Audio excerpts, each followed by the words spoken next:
Well, good morning. So good to see you on this Sunday morning.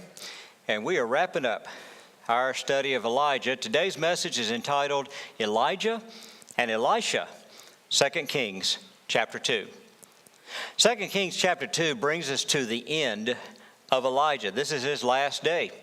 Now, it's the end of our sermon series, and we've looked at this great prophet, the powerful things he did, and try to draw from that lessons you and I can learn about how to live our lives as well as witnesses of God.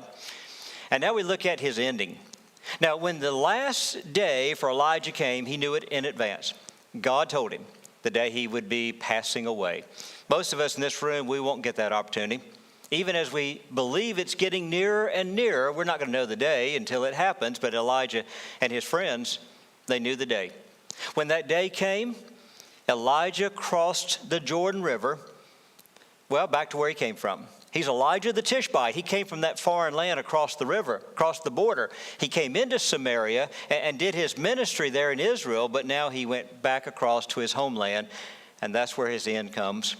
When the end came, God sent from heaven a chariot. It was on fire.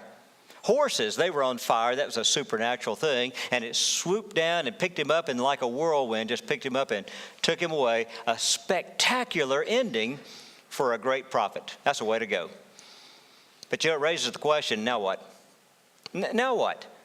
I mean, this powerful ministry that began because one man came in and stood up to an evil king and his wicked queen and the prophets of Baal and started this great powerful ministry. Now it's over. So now what? Well, along comes Elisha. See, now we get the transition from Elijah to Elisha. And Elisha is a disciple of Elijah. He's a student. Elijah recruited him. Back in 1 Kings chapter 19, Elijah went to the family farm of Elisha. And it says in the text that they've got 12 teams of oxen out working the fields plowing. That's a big farm back in those days. Because picture a team, maybe two, on a plow, and you got a man pulling. There's 12 of those. And Elisha's one of the 12. That's a big operation. And while he's plowing that day, Elijah comes up and recruits him, calls him into the ministry. Come be a student of mine, a disciple. Let me train you for the ministry of a prophet of God. He said yes right on the spot. Decided to do it. He went and told his parents goodbye. He'll see them again, but he's decided to leave the family venture, and he wants to be a prophet of God, and he's going to learn from Elijah the prophet. And so that begins for him. You know, it reminds me of the gospel story. Jesus walking along the Sea of Galilee, saw the fishermen, Peter, Andrew, James, and John, working the family business. Come follow me, be fishers of men. They quit, and they joined up with Jesus, learned from him. Or Matthew working at the tax collector's booth. He's got a job until Jesus calls him into ministry, and he gives it up, and he becomes a follower of Christ and one of the leaders of the church. You see, that's what happened with Elijah and Elisha. And Elisha joined and became part of Elijah's ministry, learned from him through the years. That brings us then to 2 Kings chapter 2. Because in chapter 2 now, here's the passing of Elijah. He's gone. He's headed to heaven. And now Elisha is going to take over and continue that ministry for him. He'll be the new leader of that prophetic ministry. Now, I've pretty much told you chapter 2 in a nutshell right there. That was quick and easy.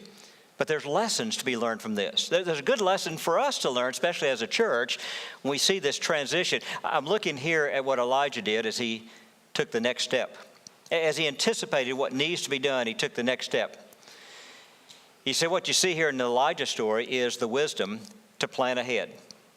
The wisdom to look at a good thing and say, how do we keep this good thing going even after I'm gone? And he planned ahead, planned a transition, planned a successor, and then made it happen. Boy, I like that, the wisdom to plan ahead.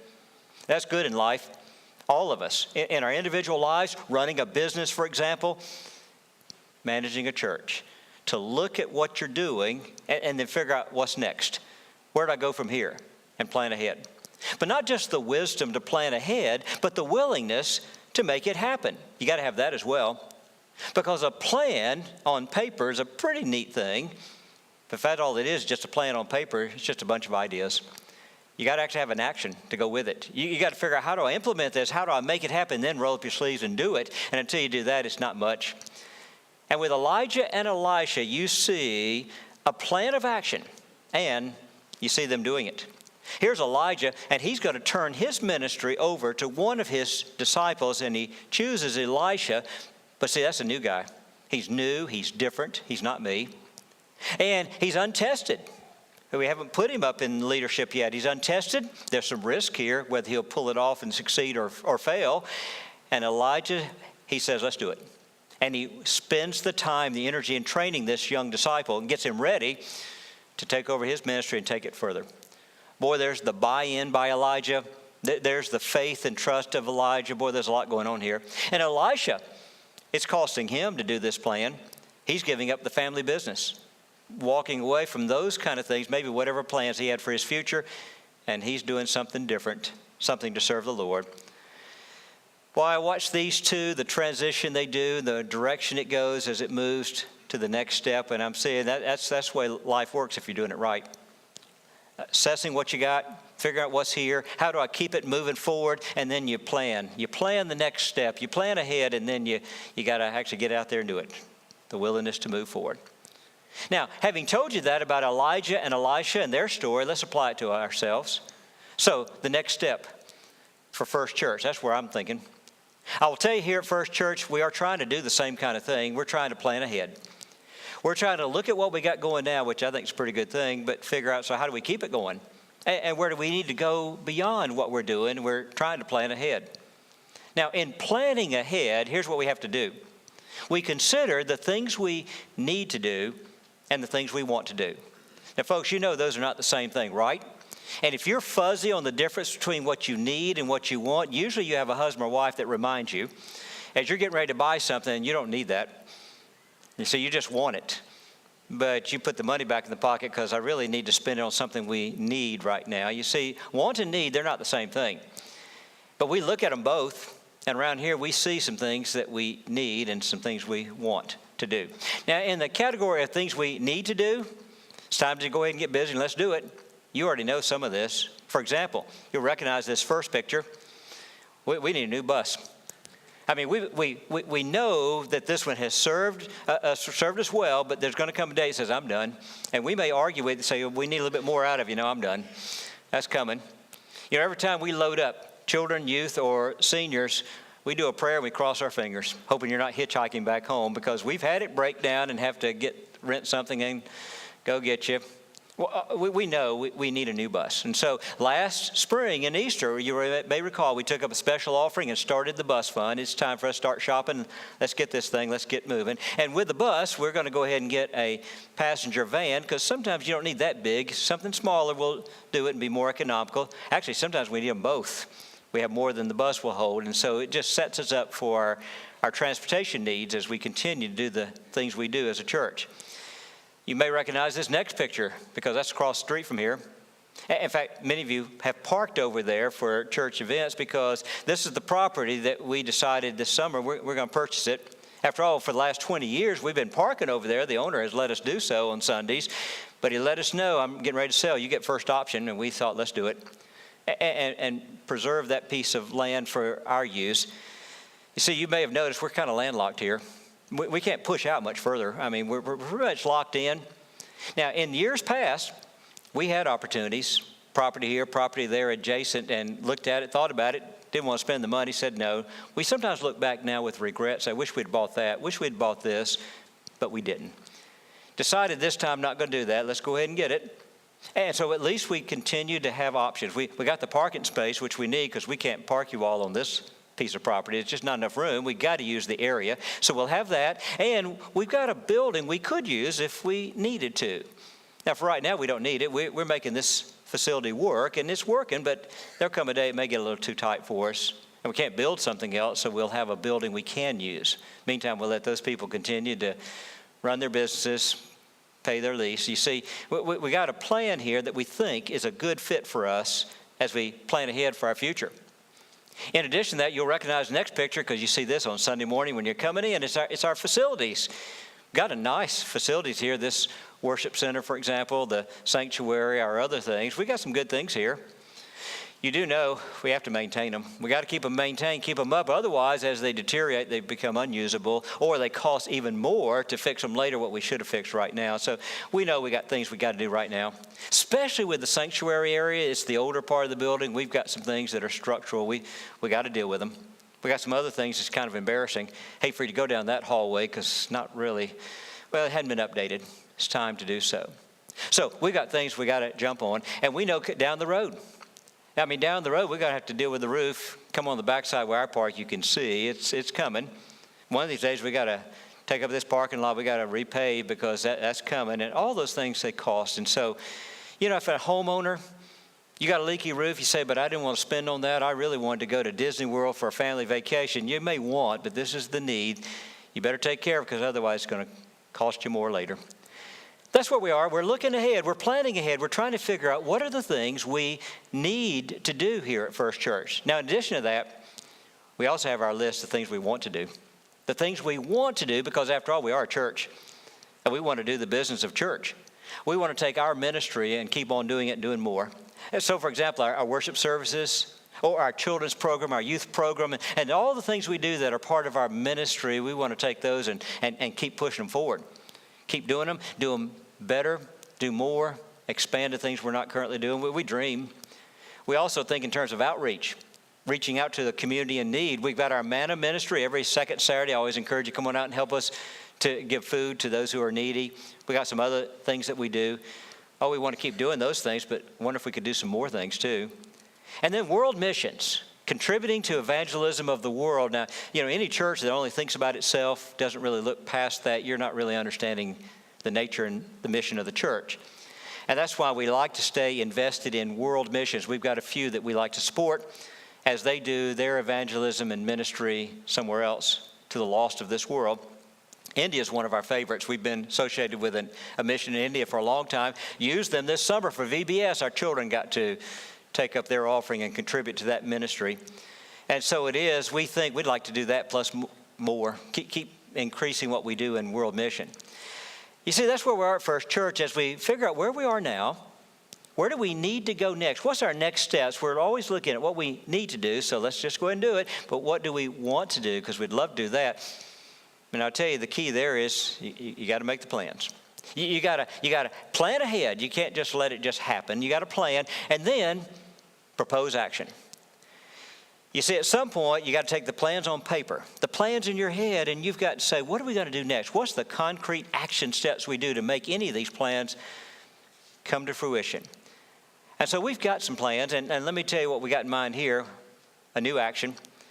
What we're going to introduce to you this morning is the Next Step Capital Campaign. Next Step Capital Campaign, you already look at the title, you know what a capital campaign is. That's a fundraising venture, raising funds. And so we're going to start that. We got the next 2 months to tell you about it. Get you ready for it. 1st of November, we'll actually kick it off and start raising the funds. Now, here's the plan. Here's the goal. We would like to raise $1 million over the next 3 years. $1 million over the next 3 years. Now, that's $1 million above and beyond our regular weekly giving. We do that every week. We take up our offering. We use it for our day-to-day. We don't want to touch that. We need that to keep going on our day-to-day, our week-to-week. We'd like to go beyond that. $1 million above and beyond over the next 3 years. And if we do that, we'll be able to take care of these things we need to do that I've already mentioned. Plus, we get to branch out and do some things we want to do. And do it all without any debt, carrying no debt at all. Now, that's the plan. Now, I've never led a capital campaign. I've been a part of it at a different church, but I've never led one. In fact, nobody really among our leadership has led a campaign or really been actively involved in how you do such a thing. So we have contracted with Christian Financial Resources to guide us in this because that's what they do. I mean, that's what their organization does. They work with churches of Christ and lead you through a capital campaign so that you can be as successful as possible. They've done this already with several of the churches of Christ surrounding us. We've had a chance to talk to the people, find out about it. They loved it, said it worked great. So we've contracted with them. They're going to help us and guide us and see if we can do this. We also have our local team because there's a lot of hands-on that has to be done here. And so we've got a team. You'll recognize some of the names and faces as we have jobs that we need to do to make this thing work. Now, over the next couple of months, we got a lot of information to give you. I'm just announcing today. This coming week, there's a flyer coming your direction and be mailed to you, tell you more. And then we got more information. We'll say it out loud. We'll put it in print. We'll have a town hall meeting, if you will, where we get together and we'll show you some more things. And then if you got questions, you can ask whatever questions you want. We'll answer. We'll try to answer your questions. And we'll try to build up and prepare and get ourselves ready. And then that first Sunday of November is a time for us to take up a good offering to start this thing. Time for commitments of what you want to do over the next 3 years, above and beyond your usual. And see if we can pull this goal of $1 million in 3 years, above and beyond our regular giving. Now, here's what I see as I look at this. Here we are, we're planning ahead. That's smart. Always planning ahead is a good idea. And we're proposing action. Now, let's don't just talk plans. Let's actually come up with something we can do. And I will tell you, we are anticipating blessings from this venture. I truly believe, folks, we can do this. I think First Church can hit the goal. Now, maybe you're thinking, wow, I don't know. $1 million, that's pretty big. That's big. Now, for individuals, that is big. We're a collective. We're an organization. I think for us, $1 million over the next 3 years, I think that is doable. Break it down. Break it down to each year. Each year, we're talking about $333,000 is what we want to try to get above and beyond. Now, actually, that's about 1/3 of our yearly giving. So we're actually our yearly giving plus try to get an extra third and do that for 3 years, and we hit our goal. I do think that's something that could be done. We've got the resource to do it. What we need is the willingness to do it and the trust that if we take on a challenge like this and we go for it, that God will be faithful to us and all the promises He's made in Scriptures, and He'll take good care of us. He'll bless His people as we step out in faith. I do think this can be done. I believe the results are going to be good. Oh, they'll be great. I can see a lot of benefits here, but I'll tell you one that excites me a lot because it fits the way I think financially. And that is, we have the potential with this plan to eliminate all debt, to have no debt service that we pay, well, for as long as we stay out of debt. Let me tell you how our debt's been working. Our history here is this: if we need to do something, or we want to do something, need or want, doesn't matter, we oftentimes just go borrow. And we just keep our borrowing so that they run into each other. See, we pay a debt payment each month, $7,453 a month. We like to throw in extra just to try to knock that principal down, but we pay that every month. For a year, that's about $90,000. Now, what happens is we borrow to build this building, the Family Life Center. We borrow to build the office complex. Anything we borrow, we just get the loan stretched out so you keep that same monthly payment because that fits in our budget, and we just keep paying that. We just extend the years that we keep paying, and we pretty much live like that, just always pay in the bank to do our business. That's about $90,000. Now, here's what the $1 million will do. The $1 million number we came up with, because with that, we can do the bus and owe nothing. We can do the property and owe nothing. We can do the renovations and owe nothing. And we can take the current debt we're still working on, $300,000, eliminate that, we end up with no debt. We'll be debt-free, and then here's the beauty of the plan. Then 3 years from now, debt-free. Then if we just continue with our regular giving like we've been doing for years, we'll have an extra $90,000 that's not going to a debt payment. It's here for us to use for those things we want. You see, that's what we want to do. We want to be able to not only cover the things we need, but do the things we want to do in ministry and outreach and missions. And we'll have an extra $90,000 a year we can use for something we want to do. So, for example, just to get us started thinking like that, here's what we plan to do in this capital campaign. We're going to go ahead and just we're going to build a church building in India. That is, working with the mission partners we work with there, we'll just go ahead and plan on building one of their church buildings. Their people always living as day laborers. They can't hardly afford such a thing. And so there's a cost. We're trying to find out, so what's it cost to build one of their buildings? It won't be anything like ours as far as the cost, but it'll be good for them. Find out what that is, and let's build one. We'll just go ahead and commit to that. Actually, depending on the cost, we might throw in an extra one or two. We'll have to see what the numbers are. But see, that's the beauty of having an extra $90,000 year after year to use for the things you want to do in ministry. We can do even more than we're currently able to do if we can get ourselves debt-free. That's the beauty of the plan. And not just the things we want to do, but a financial guy like me might take a chunk of that and set it aside for the rainy day. Build that up for the thing that we need to do that's coming. So that when we do need to replace this roof or repave the parking lot, we don't have to borrow. We actually are ready to pay it in cash, and we keep moving on debt-free. Boy, it just opens us up to a freedom that we've not really enjoyed. That's how I live my life. My wife and I, we don't borrow for things like that. Buy a car, we save the money first, and then we buy it. Don't pay the interest on it. And we just always felt like it's a smart way to keep ourselves in a good situation. So that being the case, we're going to try to get ahead of the ball for a change. Try to get up front. Get everything cleared, everything paid for, and then set ourselves up for that money that we can use every year for the things we need and the things we want. That's the plan. The next step, capital campaign. Well, I want you to think about it because we're going to tell you more about that, but I do believe it's going to be something that's going to be a blessing to us. And I'll tell you one more benefit. I've talked about the financial benefits of getting a more stewardship model here that I think is going to work for us. We'll be healthier on the finances, and the things we'll be able to do. I think there's going to be a spiritual blessing here. I say that because that's what the Word of God promises. Jesus said it, for example, and I believe it to be true. It's more blessed to give than to receive. And I do believe everyone who participates in this program, you're going to be blessed. Now, not the health and wealth gospel kind of blessing. I don't preach that kind of thing. You've heard that. You give the money, and everyone is going to have nice cars. We'll have our private plane that flies us to our cottage down on one of the islands. That's not going to happen. The only way that happens if you're the preacher and you can take the church funds and do it. The rest of us don't get to do that, you see. That's not real life. That's not the Christian life. But I do believe, though, what Scripture says time and time again, that when you bring your offering to the Lord, He opens up the windows of heaven and He blesses you in good ways. And I do think every one of us who participate in this will see the stewardship benefits for the church.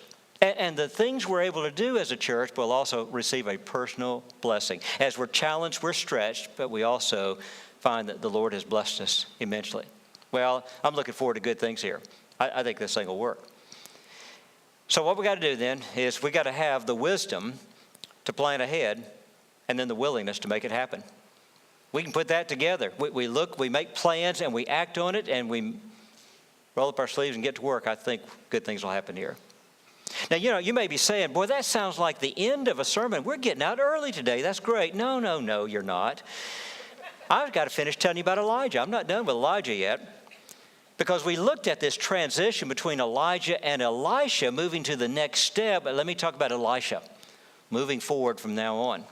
See, he's the new ministry. He's the continuation of the old ministry. And here's what I find Elisha does. Elijah will take the best of what Elijah did in ministry, and he'll carry it with him. That is, he doesn't scratch everything Elijah did. So don't tell me what you did. I don't care because I got all these great ideas, and we're going to do it my way. No. He takes the best of what Elijah already spent time doing. He says, let's move that forward. I like that about Elisha. Now think about it. Chapter 2 of 2 Kings, verse 9. The two of them are on the other side of the Jordan River, and Elijah says to Elisha, you got something on your mind. You want to ask me something. What is it? Elisha says, I'd like to inherit a double portion of your spirit. Now what he's asking is basically, I'd like to be your successor. Out of all your disciples, all your students, I'd like for you to choose me and let me step forward and let me take the lead here and lead your ministry. Well, sure enough, Elijah will choose him. And he will continue the ministry of Elijah. But that's what he desired to do. So what's going to happen is you're going to see Elisha move forward in the spirit of Elijah, carrying on the legacy, the best things that Elijah did, he's going to carry on in the spirit of Elijah. Not only that, he'll do the miracles of Elijah. See, I told you before in this study, there were two great miracle workers in the Old Testament. There was Moses and Elijah. They're the two that can call down plagues from the sky and do all types of great miracles. And just those two, well, I got to amplify, it's Elijah / Elisha.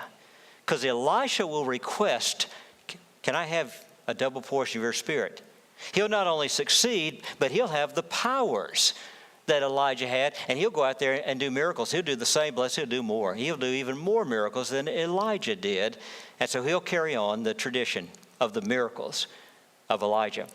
Fact is, he'll carry on the good work of Elijah. All the good things that Elijah accomplished in his ministry, some of those I've told you about in our sermons, he'll pick up on those good things and continue them forward. So, for example, part of Elijah's ministry was taking on this evil king Ahab, his wicked queen Jezebel, and those prophets of Baal. Elijah will pick up on that job and continue on. He'll eventually get rid of the whole family. The whole family of Ahab and Jezebel will be gone.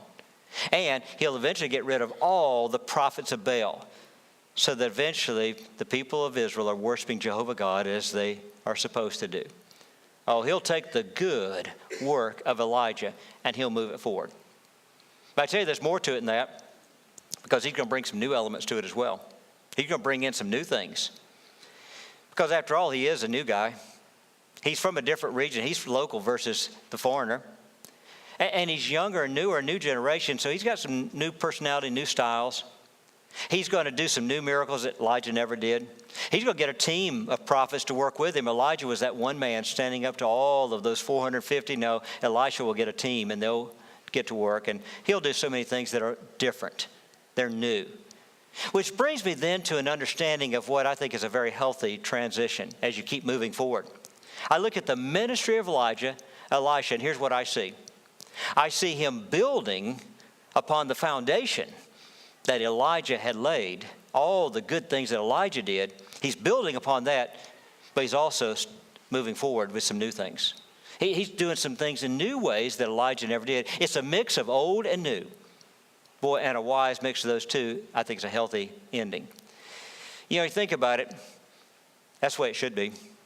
If you just take the old, the way we've done it, it worked so well. Yeah, it did. But if you just keep maintaining that and you never grow and develop it, at some point it withers, it dies. You've seen churches do that. You got to take that old and the good and the solid, but you got to keep finding out what else can we do. How do we need to move this forward in some new ways so it can be fresh and relevant and effective in our current generation? And that's what you see with Elijah and Elisha, the old to the new, as they work together. I think about this church here. We always got to do that. Every church is like that. In every church, you've got the older generation, the next. And if you get the generation that's the current leaders, the current servants, the teachers, the this, the that, the busy hands, at some point they can't do that any longer. They're hoping their children will grow up and they'll take the new lead and the new service, and then there's the grandchildren after them and so on. That's what you want. Now, folks, as you do, a good, healthy way of doing that, of course, is to take what one generation worked so hard to build, to make a good thing. And don't forget that. Hang on to the good, but build to it some new. Something we never did, but the next generation says, we've got some ideas. And you mix those two together, and that's a healthy marriage. That's why if you look at the staff, the ministerial staff of this church, you'll notice there's a lot of us old dogs that are leading. Me, Gene, Mark, we've been at this for a long time. But then I hired Timmy, my student from Cincinnati, brought him in, bring in some fresh blood, something new. Now, I'll tell you the truth, that boy, he bugs me to death every week. He always has ideas. He's always thinking of new things. And I could put something out there that looks perfect when I put it out there, and he can tell me 6 things that we could change, do different. He's the kind of thing when he walks in each week and he's got some idea, I'm already thinking, I'm going to say no to 3 of them and yes to 2. I wonder which ones they'll be. I just, just in principle, I'm thinking. I tell you, it bugs me to death. And you know what? I need that. I need somebody to see what I don't see. Somebody to come at it from a different perspective. And let's put those two together. Let's figure out what's a good mix of those two. Maintaining some of the good stuff we've been doing, but seeing some new possibilities, some new ways to change that even. We need that if we're going to be a healthy church. I like putting those two together because it's good for us. See, that's what you get with the Elisha team. The old and the new, finding a way to take God's business and moving it forward in a powerful way. That's what I hope we do here. That's what we're going to try to do. That's why every time we plan and we look ahead and we come up with what we're going to do, we're always thinking in terms of what's in the best interest of moving this church forward to do the ministry that we really feel called to do here. And I'll tell you, folks, there are good things in our future. For First Church, I see a lot of good things in these next years, but I'll tell you what the key is going to be. We got to have the wisdom to plan ahead and the willingness to make it happen. To roll up our sleeves and face a challenge and do it knowing that once we do, Oh, we'll be so glad we did. Because then we'll see the good fruit of our labors. And we'll be blessed by the things we do. That's the future I see as we try to imitate the lessons we can learn from Elijah and Elisha.